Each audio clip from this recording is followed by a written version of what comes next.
Alright,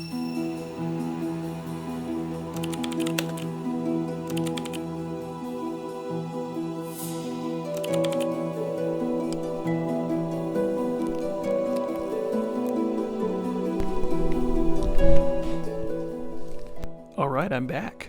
After only 1 month. Pigs must be flying, hell must be freezing over.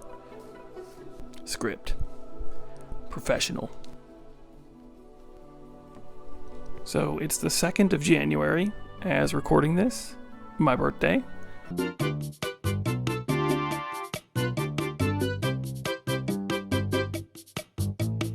And there's nothing I'd rather be doing than working on this game. As you remember, the game looks something like this.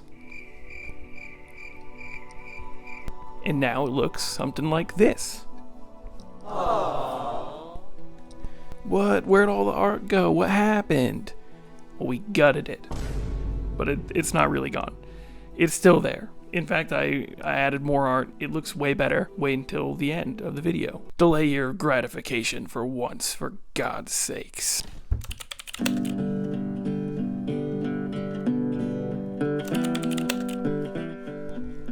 Okay, so let's start from the beginning. I first started re-implementing the player character controller. So I cracked open Photoshop and I animated all the sprites and got it plugged into the controller. And now we have a final looking player character. And it's the final player character. It's done. We'll never redo it again. That's it. We're shipping it. Also, Eric went in and painstakingly refactored the player controller in a big way. We got it set up to an animation tree, so now the animations aren't just being called in code. There's a full-on state machine in the animation tree now, and it's not just like the janky state machine that we set up on week 1. And now that the player controller is set up and looking good, we got to actually building the game.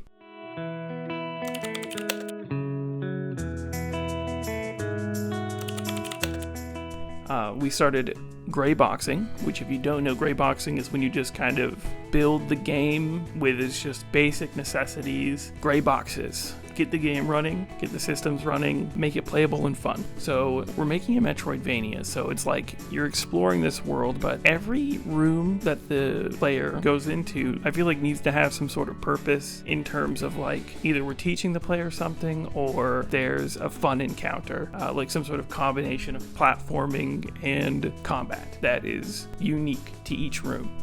I'm also taking each room that I design and I'm screenshotting it and I'm assembling it in a Photoshop document where I'm kind of like getting the map of our game kind of mapped out. Right now for the demo for the vertical slice, we just want to do kind of like a loop or something that's just like you can play the game and you can fight things and then you get the key and then you get the boss door and just so we can get the basic necessities of the game. Nothing too fancy, since we only have a few months to build this thing. I then took the screenshotted document with all the rooms, and I started painting over it to just kind of get a vibe of what each room is going to look like when I render it, and how the whole map looks together cohesively.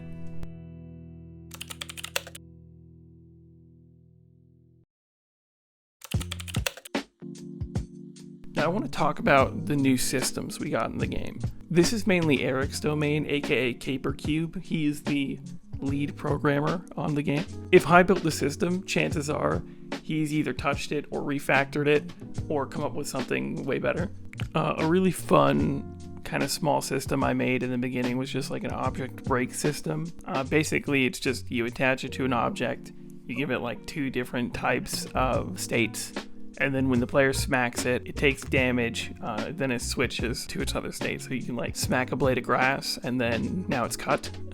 And then I just added like a little drag and drop particle and sound effect thing. So you can kind of put this on any object, smack it, maybe a particle will play if you assign it, and then it'll switch to the broken version. But then Eric kind of built this new system for just a hittable enemy class, which is just a script that you can extend, put on an enemy, put on an object, and he just added a bunch bunch of features, like a lot of drag and drop for like a dum-dum like me just in the UI, where I could be like, this is the sprite, this is the particle that happens when you smack it. Just really simple stuff like that. Like Eric made a whole modular script that I could put on any object or enemy, and it's just made building enemies and rocks that you can smack. It's just made it all easier. So my object break script is now kaput. It's no longer needed. I did put it on a breakable wall. That's a good test of the script. Smack it a few times, it breaks. It doesn't look good, but it will. So let's talk about the baddies that we started making. Are we the baddies? I took Eric's beautiful entity system and I started extending it onto some enemy scripts and prototyping some enemies that we could smack around so we could have some proper combat in this. I was thinking like we want to do like simple but effective enemies. They don't have to be like complex, but just something that's doable and fun to smack. So for this first enemy, it just walks around and it hurts you and you could smack it and it dies. And that's all this is. I came up with a little spike beetle kind of design. Yeah, if you touch it, you get hit. The next enemy I wanted to make is like a zombie kind of enemy, one that just kind of sprints at you. You could smack it away. You play as an onion, right? The people in this world are various gourds and pumpkins. Zombie, I'm thinking, is like a gourd, and he's like you, but he's a zombie now. My idea is like we just stuff him with hay, like any A24 folk horror kind of movie. So this hay stuffed gourd chases you, and that's this enemy. Okay, and the third enemy I started making is just a flying enemy, one that just shoots projectiles at the player. This enemy was a little bit harder to make, gave me a little bit more trouble. I kind of got through it, but this took me way too long to figure out. The random flying, I figured I would try first. It just finds a random position on the screen, and then I could just write some code to make it move to that position. So I kept running into crazy bugs where like the projectile would grow or not go at the player but just kind of fall. I eventually got it working. It still doesn't work great. And like, even if you hit the mosquito right now, for some reason you hit it and it expands. So we're gonna come back to that later. That's future Josh's problem. The next enemy I want to make is like a shielded enemy, just an enemy that can block and then swing at the player. I just think that'd be really fun, but seeing as how just making a flying mosquito enemy took me 3 days, I'm gonna hold off on doing any more enemies for like a week. I'm gonna take a week off. So by this time, I've grayboxed the entire game. And I figured now that I've finished grayboxing the game, the next logical step I need to take is redoing the player character again.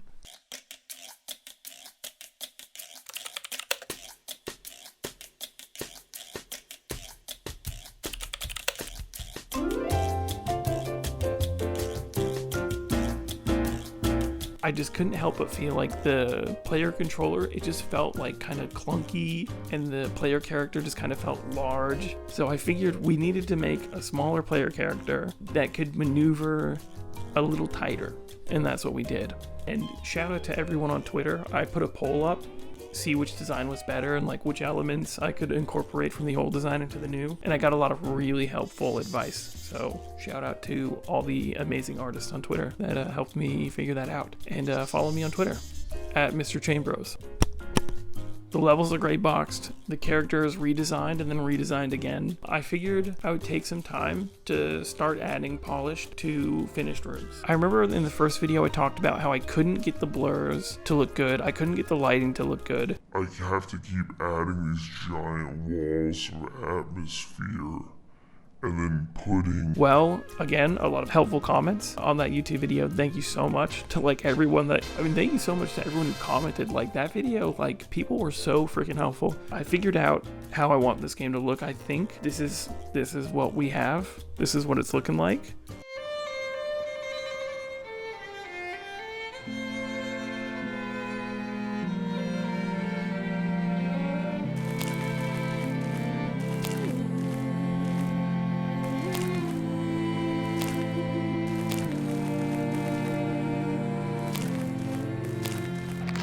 I feel like we're starting to figure out what this game's voice is like. We still have a way to go in that front, but I don't think we're going to fully get there in the demo. I think we can prove to people that we can make something cool and finished, and that's the goal here. Also, I started working on some capsule art for Steam. What do you think of this? This is what we have so far. We're probably gonna change the name of the game. Lightbulb is kind of, we don't really like it anymore. We're thinking of doing something different, like Little Onion or Bean Sprout. I don't know, what would you call a game about an onion? So yeah, I mean, thank you guys for watching this video. We're pouring our freaking heart and soul into the game, and freaking, you guys are the best. I will see you next month with another player controller. See you then.